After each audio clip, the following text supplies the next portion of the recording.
नमस्कार दोस्तों, आज हम अपना नया अध्याय शुरू करने जा रहे हैं जिसका नाम है तत्वों का वर्गीकरण एवं गुणधर्मों में आवर्तता का भाग 1। तो चलिए देखते हैं कि इस वीडियो में हम क्या पढ़ने वाले हैं। तत्वों का वर्गीकरण क्यों आवश्यक है और डाब्राइनर का त्रिक नियम।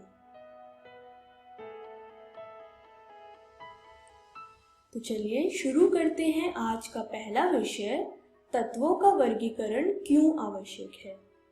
तत्वों के वर्गीकरण को समझने से पहले आइए जानते हैं वर्गीकरण के बारे में। स्क्रीन पर दिया गया चित्र एक स्कूल का है। स्कूल में बच्चों को भिन्न कक्षाओं में बांटा जाता है। यह भी एक तरीके का वर्गीकरण है।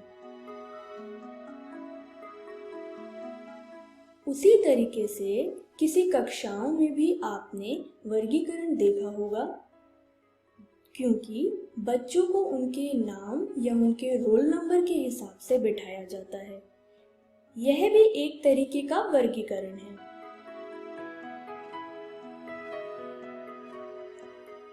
उसी तरीके से जब आप किसी दुकान में कुछ खरीदने जाते हैं, वहां पर आपने देखा होगा कि खाने का सामान एक जगह रखा जाता है और पीने का सामान एक जगह, जैसा आप स्क्रीन पर दिए गए चित्र से देख पा रहे होंगे।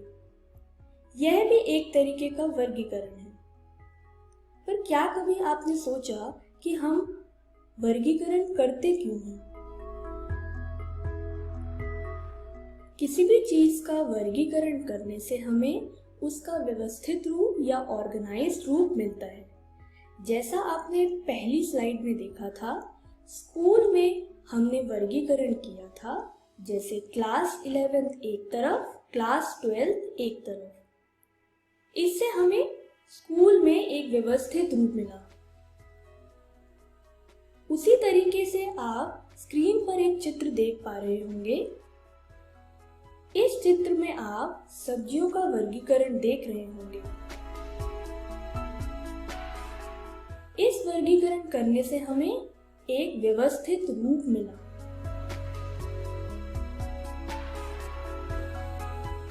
जब हम वर्गीकरण की बात रसायन विज्ञान में करें तो उसे हम रासायनिक वर्गीकरण कहते हैं। आइए रासायनिक वर्गीकरण के बारे में जानें। रासायनिक वर्गीकरण प्रणाली कुछ रासायनिक कार्यात्मक या संरचनात्मक गुणों के अनुसार तत्वों या यौगिकों को वर्गीकृत करने को कहते हैं। अब हमें यह जानना है कि वर्गीकरण करने की आवश्यकता क्यों है। इसको जानने के लिए हम रसायन विज्ञान के इतिहास में जाते हैं। सन 1800 में केवल 31 तत्वों की खोज हुई थी और उसके 65 साल बाद यानी 1865 में यह संख्या डबल से ज्यादा हो गई, यानी 63 तत्वों की संख्या हुई थी। जैसे जैसे विज्ञान की तरक्की होती गई, यह संख्या और बढ़ती गई।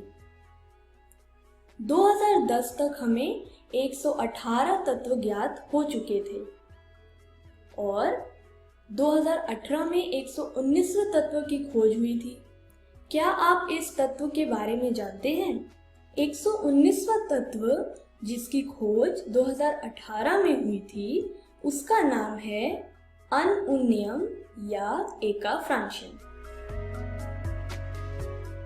जैसे जैसे साइंस की तरक्की होती जा रही है, तत्वों की खोज वैसे वैसे बढ़ती जा रही है। इसीलिए हमने इन तत्वों का वर्गीकरण किया ताकि हम इन सारे तत्वों को जान सके और इनके बारे में पढ़ सके।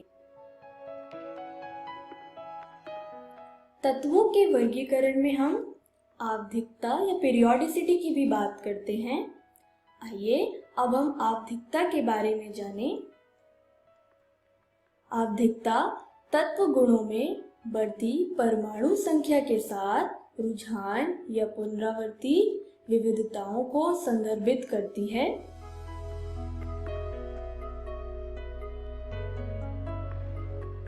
आवधिकता तत्व परमाणु संरचना में नियमित या अनुमानित भिन्नताओं के कारण होती है। इसके बारे में हम विस्तार से आगे की वीडियोस में पढ़ेंगे। स्क्रीन पर दिया गया चित्र मॉडर्न पीरियोडिक टेबल का यानी आधुनिक आवर्त सारणी का है। इसका उपयोग हम आजकल करते हैं तत्वों के वर्गीकरण के लिए। इसके बारे में विस्तार से हम आगे की वीडियोस में पढ़ेंगे। इस तरीके से हमने जाना कि तत्वों का वर्गीकरण क्यों आवश्यक है। आइए अब हम अपने दूसरे विषय पे चलते हैं, जो है डाबराइनर का त्रिक नियम। यह नियम जोहानन डाबराइनर ने 1800 में दिया था। इस नियम के अनुसार तत्वों को 3 के समूह में व्यक्त किया था, जिसमें तत्व परमाणु भार के बढ़ते क्रम में व्यवस्थित थे।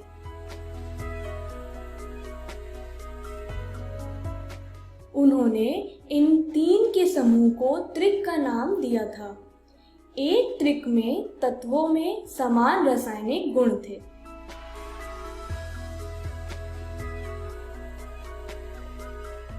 अब हम त्रिक के बारे में जानते हैं। त्रिक को 3 तत्वों के समूह के रूप में परिभाषित किया जाता है, जिसमें मध्य तत्व का परमाणु भार अन्य 2 तत्वों के परमाणु भार के अंकगणित औसत के बराबर होता है। आइए इसे उदाहरण से समझें। स्क्रीन पर दिया गया चित्र एक त्रिक का है।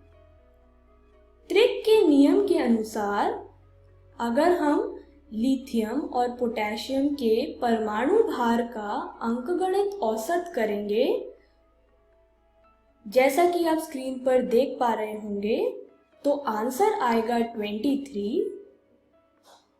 सोडियम का परमाणु द्रव्यमान भी 23 है। इसीलिए लिथियम, सोडियम और पोटेशियम एक त्रिक बनाता है।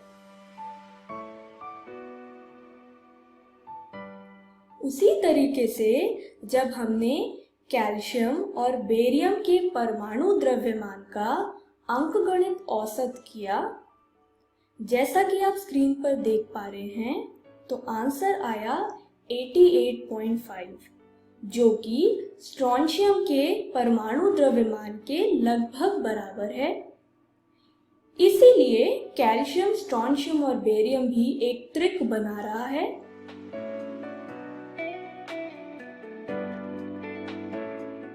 उसी तरीके से जब सल्फर और टेल्यूरियम का परमाणु द्रव्यमान का अंकगणित औसत किया गया, जैसा आप स्क्रीन पर देख पा रहे हैं, क्योंकि सिलीनियम का परमाणु द्रव्यमान 79 है और सल्फर और टेल्यूरियम के परमाणु द्रव्यमान का औसत भी 79.75 है, जो कि लगभग बराबर है। इसीलिए सल्फर, सेलेनियम और टेल्यूरियम भी एक त्रिक बनाता है। उसी तरीके से क्लोरीन, ब्रोमीन और आयोडीन भी एक त्रिक बनाता है, क्योंकि क्लोरीन और आयोडीन का परमाणु द्रव्यमान का औसत और ब्रोमीन के परमाणु द्रव्यमान लगभग बराबर है, जैसा कि आप स्क्रीन पर देख पा रहे होंगे। डॉबिनर के त्रिक नियम की कुछ उपलब्धियां हैं। आइए जानते हैं इन उपलब्धियों के बारे में। डॉबिनर ने तत्वों के वर्गीकरण के बारे में बताया था। यह नियम न्यूलैंड और मेंडलीव के नियम का आधार बना था। इस नियम की सबसे महत्वपूर्ण उपलब्धि यह थी कि पहली बार किसी तत्व के परमाणु भार और तत्व के गुणों के बीच संबंध को बताया गया था।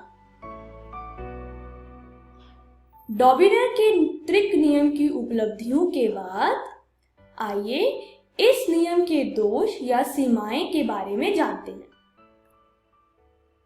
इस नियम में हम बहुत बड़ी संख्या में तत्वों को वर्गीकृत नहीं कर सकते। इस नियम में हम उन तत्वों को वर्गीकृत करते हैं जो कि समान गुणों के नहीं होते। जैसा आप स्क्रीन पर दिए गए चित्र में देख पा रहे होंगे, अगर हम कार्बन और ऑक्सीजन के परमाणु द्रव्यमान का औसत निकालेंगे तो आंसर आएगा 14, जो कि नाइट्रोजन के परमाणु द्रव्यमान के बराबर है। उस हिसाब से कार्बन, नाइट्रोजन और ऑक्सीजन एक त्रिक बनाने चाहिए, पर यह तीनों तत्व के गुण समान नहीं हैं, इसीलिए यह नियम यहाँ पर फेल होता है।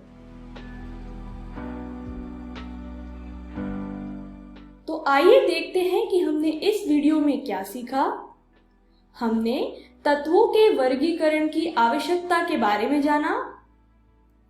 हमने डा ब्राइनर के त्रिक नियम के बारे में भी पढ़ा।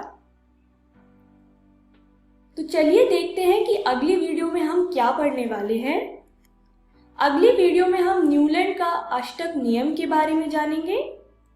हम मेंडलीव की आवर्त सारणी के बारे में भी जानेंगे।